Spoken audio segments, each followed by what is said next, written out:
दोस्तों, जब इंसान के अंदर नफरत और वहम का जहर खुल जाता है तो वो सही और गलत का फर्क भूल जाता है। वो ये भूल जाता है कि कानून नाम की भी कोई चीज होती और फिर जन्म लेती है एक ऐसी वारदात जो पूरे शहर को सन्न कर देती। आज की कहानी किसी फिल्मी ड्रामे की पटकथा नहीं है। आज की कहानी लखनऊ की सड़कों पर लिखी गई वो हकीकत है जिसने हर सुनने वाले को हैरान कर दिया। और इस कहानी का सीधा रिश्ता जुड़ा है देश की एक जानी मानी और बेबाक पत्रकार प्रज्ञा मिश्रा से।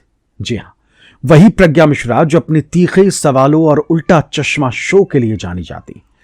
लेकिन आज बात प्रज्ञा मिश्रा की पत्रकारिता की नहीं होगी, आज बात होगी उनकी उस बहन की जिसके साथ लखनऊ के पौष इलाके गोमती नगर में कुछ ऐसा हुआ जिसकी कल्पना शायद किसी ने नहीं की थी। तारीख आज की, जगह लखनऊ का सबसे आधुनिक और चमकता हुआ इलाका गोमती नगर। समय दोपहर के आसपास का था। गोमती नगर में स्थित आईसीआईसीआई बैंक की शाखा में हमेशा की तरह चहल पहल थी। लोग आ रहे थे, जा रहे थे। इसी बैंक में असिस्टेंट मैनेजर के पद पर तैनात थी दिव्या मिश्रा। दिव्या प्रज्ञा मिश्रा की सगी बहन। दिव्या अपने काम में व्यस्त थी। दोपहर के वक्त वो एक क्लाइंट मीटिंग निपटाकर बैंक वापस लौटी ही थी कि तभी उनके फोन की घंटी बजती। फोन स्क्रीन पर नाम चमका, मानस बाजपेयी। मानस जो दिव्या का पति था, लेकिन दोनों के बीच पिछले 1 साल से कुछ भी ठीक नहीं चल रहा था। रिश्ते में कड़वाहट इतनी बढ़ चुकी थी कि मामला कोर्ट तक पहुंच चुका था। दोनों अलग रह रहे थे। दिव्या अपने परिवार के साथ आलमबाग में रहती थी और मानस हुसड़िया चौराहे के पास एक किराए के मकान में। मानस बैंक के ठीक बाहर खड़ा था। उसने दिव्या से कहा, एक बार बाहर आओ, मुझे तुमसे बात करनी है। दिव्या शायद ये सोचकर बाहर आई कि शायद आज कोई पुरानी जो बात है वो सुलझ जाए, या शायद कोर्ट के केस को लेकर कोई चर्चा हो। लेकिन दिव्या को ये नहीं पता था कि बाहर मानस बात करने नहीं, किसी खौफनाक इरादे के साथ आया था। दिव्या बैंक के गेट से बाहर निकलती, सामने मानस खड़ा था। चिलचिलाती धूप, चारों तरफ भागती दौड़ती गाड़ियां और लोगों की आवाजाही। दोनों के बीच चंद सेकंड की बातचीत होती है। प्रत्यक्षदर्शियों की माने तो आवाजों में कोई बहस नहीं थी, कोई चीख पुकार नहीं थी, लेकिन मानस के दिमाग में कुछ और ही पक रहा था। इससे पहले कि दिव्या कुछ समझ पाती, मानस ने अपनी जेब से पिस्टल निकाल ली और एक के बाद एक गोलियां चला दी। सन्नाटा। गोमती नगर की उस व्यस्त सड़क पर चीख पुकार मच गई। दिव्या वहीं जमीन पर गिर पड़ी। मानस को रोकने या पकड़ने की किसी की हिम्मत नहीं हुई।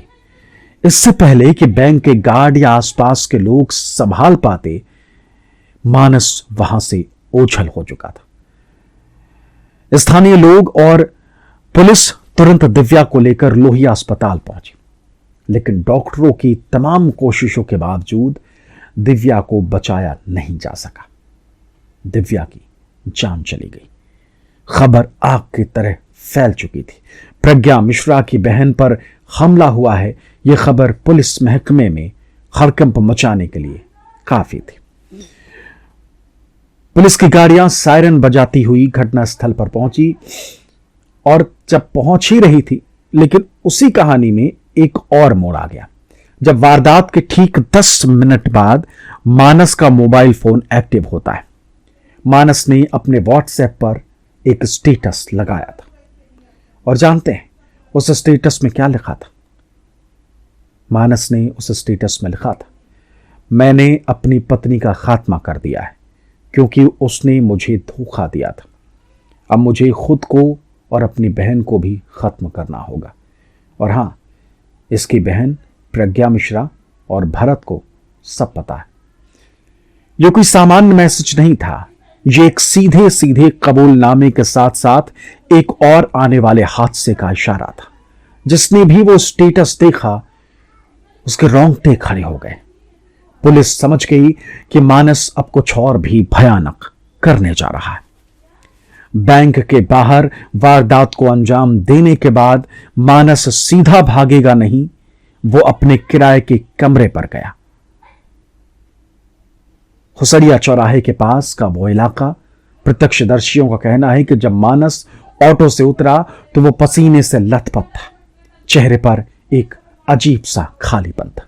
उसने पड़ोस के दुकान वाले से बहुत ही सामान्य लहजे में हालचाल पूछा, जैसे कुछ हुआ ही ना हो। इसके बाद वो अपने मकान के अंदर चला जाता है। जी हां, वही किराए का मकान। घर के अंदर उसके 28 साल की बहन सीबा यानी तुलिका मौजूद थी। सीबा मानसिक रूप से काफी समय से अस्वस्थ चल रही थी और डिप्रेशन का इलाज करा रही थी। माता पिता का साया दोनों के सिर से पहले ही उठ चुका था। मानस कमरे के अंदर जाता है, दरवाजा अंदर से लॉक करता है और फिर वो टीवी ऑन करता है।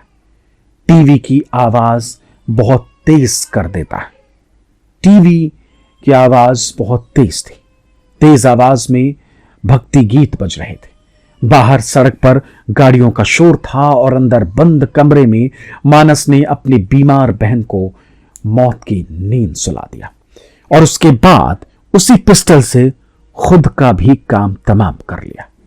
जब मानस का व्हाट्सएप स्टेटस वायरल हुआ तो उसके दोस्तों और पड़ोसियों के होश उड़ गए। उन्होंने तुरंत मानस को फोन मिलाना शुरू किया, लेकिन फोन बजता रहा, कोई जवाब नहीं मिला। आशंका सच में बदलने लगी थी। पड़ोसी भागकर मानस के घर पहुंचे। अंदर से भक्ति गीत बज रहे थे। आवाज बहुत तेज थी टीवी की, लेकिन दरवाजा खटखटाने पर कोई हलचल नहीं हुई। आखिरकार पुलिस को सूचना दी गई और दरवाजा तोड़ा गया। जब पुलिस अंदर दाखिल हुई तो सामने का नजारा देखकर कठोर से कठोर पुलिस अफसर का दिल भी पसीज गया। कमरे में 2 लाशें पड़ी थी, एक तरफ मानस की बहन और दूसरी तरफ खुद मानस। एक ही दिन में 3 जिंदगियां खत्म हो गई। दिव्या मिश्रा, सीवा वाजपेयी और मानस वाजपेयी। घटना की खबर मिलते ही लखनऊ की पुलिस कमिश्नर तरुण गाबा और डीसीपी ईस्ट डॉक्टर दीक्षा शर्मा फॉरेंसिक टीम के साथ मौकाए वारदात पर पहुंचे। कमरे की तलाशी ली गई तो पुलिस के भी होश उड़ गए। पुलिस को मौके से 3 हथियार मिले, 2 पिस्टल और एक देसी तमंचा। अब सवाल यह उठता है कि एक आम नौकरी पेशा इंसान के पास जो स्टेट बैंक ऑफ इंडिया में कार्यरत था, उसके पास इतने हथियार कहां से आ गए? क्या यह कोई अचानक उठाया गया कदम था या फिर महीनों से बनाई जा रही कोई सोची समझी साजिश? मानस के स्टेटस में प्रज्ञा मिश्रा और उनके पति का नाम घसीटे जाने पर जब दिव्या के परिवार से बात की गई तो दिव्या के ममेरे भाई मयंक ने साफ कहा कि मानस मानसिक रूप से बेहद सनकी और शक्की मिजाज का इंसान था। परिवार का कहना था कि दिव्या और मानस की शादी को 12 साल बीत चुके थे, लेकिन मानस के शक करने की आदत की वजह से उनका रिश्ता टूट रहा था। मामला फैमिली कोर्ट में चल रहा था और प्रज्ञा मिश्रा या उनके परिवार का इस आपसी विवाद से कोई लेना देना नहीं था। मानस बस अपनी नाकामी और सनक को सही ठहराने के लिए दूसरों पर उंगली उठा रहा था। दोस्तों, यह कहानी हमें एक बहुत बड़े सच से रूबरू कराती है। जब 2 लोगों के बीच का रिश्ता बिगड़ता है तो रास्ते अलग हो सकते हैं, कानून का दरवाजा खटखटाया जा सकता है, लेकिन जब सनक, शक और अहंकार इंसान पर हावी हो जाता है तो नतीजा यही होता है, तबाही। एक हंसता खेलता परिवार खत्म हो गया। प्रज्ञा मिश्रा के परिवार पर दुखों का पहाड़ टूट पड़ा है और पीछे छूट गए हैं कई ऐसे सवाल जिनके जवाब शायद अब कभी नहीं मिलेंगे। आपको क्या लगता है, क्या हमारी समाज में बढ़ते तनाव और सनक को वक्त रहते पहचानने का कोई रास्ता है? अपनी राय कमेंट सेक्शन में जरूर शेयर कीजिएगा। क्राइम की ऐसी ही सच्ची और हैरान कर देने वाली कहानियों के लिए देखते रहिए हमारा ये चैनल। सतर्क रहिए, सुरक्षित रहिए, सब्सक्राइब भी करिए। शुक्रिया।